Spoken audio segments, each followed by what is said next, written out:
If you live in a booming city like Frisco, Texas, you know all about the sounds of progress. But there's another sound that sometimes comes with all that growth. You know the one? That little scratching in the walls that tells you some of the local wildlife decided to move in with you. Today, we're going to break down how they're getting in and, most importantly, how to keep them out for good. It's a sound that just sends a chill right down your spine, doesn't it? That faint scratching coming from the attic, almost always late at night when everything's quiet. Is it just the house settling? Or is it the first sign that you are not, in fact, alone in your home? And hey, if you're hearing this in a place like Frisco, trust me, you are definitely not the only one. All this rapid growth means this quiet little problem is becoming a much, much louder issue for entire neighborhoods. So, why is this happening now? Why here? Well, it turns out the very success that's making the city grow is also creating the absolute perfect conditions for these unwanted neighbors to thrive. You know, it's really a perfect storm. As all these new homes and businesses go up, the natural habitats for rodents are coming down. This basically pushes them out, sending them searching for new shelter. And guess what? Your attic looks like a 5-star resort to them, offering protection from that blistering Texas heat and the cold snaps in the winter. Plus, if you live anywhere near a construction zone or one of those beautiful green belts, your home just became an even more attractive target. Okay, so let's talk about how they actually get inside. Because to solve this problem, you've really got to start thinking like a rodent. You have to find your home's weak points. And believe me, every single home has them. And we're not talking about huge, obvious holes here. We're talking about things you probably see every single day and don't think twice about. Little gaps along your roofline, small openings where pipes and wires enter the house, or even that worn-out rubber seal at the bottom of your garage door.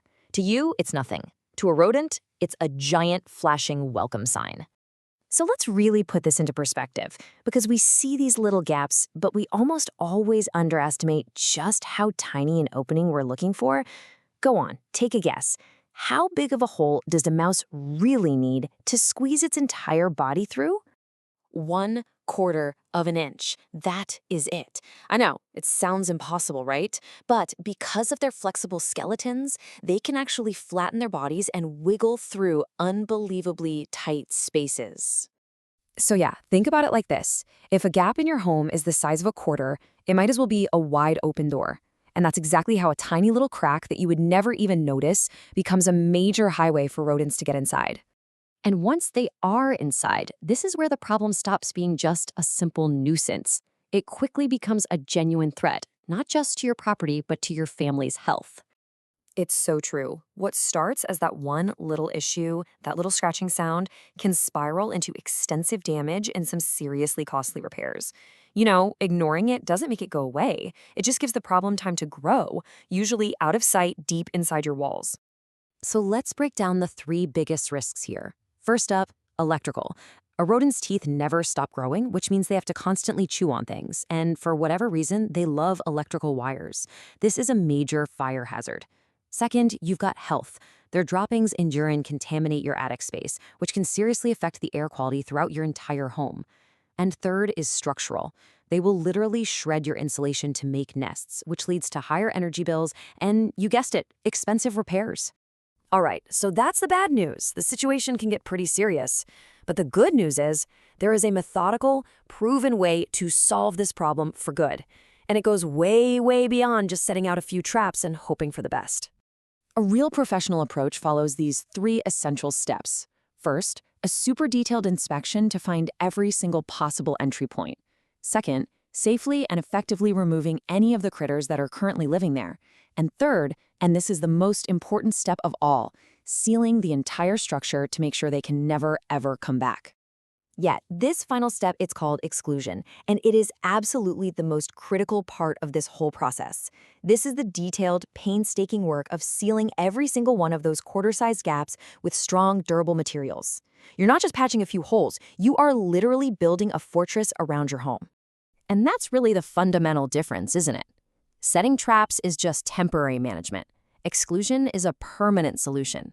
It's how you actually break the cycle of infestation for good. So what can you do to be more proactive? What can you do right now? Well, there are a few simple steps you can take that will make your home a whole lot less inviting to these critters in the first place. Here's a quick checklist for you. Keep those tree branches trimmed way back from your roof. They basically act like bridges.